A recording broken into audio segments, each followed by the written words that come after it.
इस वीडियो में हम कम टू द पॉइंट से रिलेटेड 10 इंपॉर्टेंट सेंटेंस जानेंगे और वीडियो के लास्ट में एक छोटा सा टेस्ट भी है। कम टू द पॉइंट का मतलब होता है हिंदी में सीधे मुद्दे पर आओ, बात को घुमाओ मत।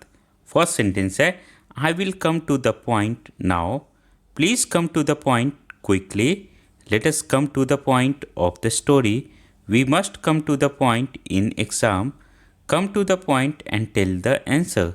नेक्स्ट सेंटेंस है He did not come to the point fast. Come to the point, why are you sad? Come to the point and explain clearly. Come to the point, what do you want? Come to the point, what happened next? अब आपके लिए एक छोटा सा test भी है। कम to the point का हिंदी मतलब क्या होता है?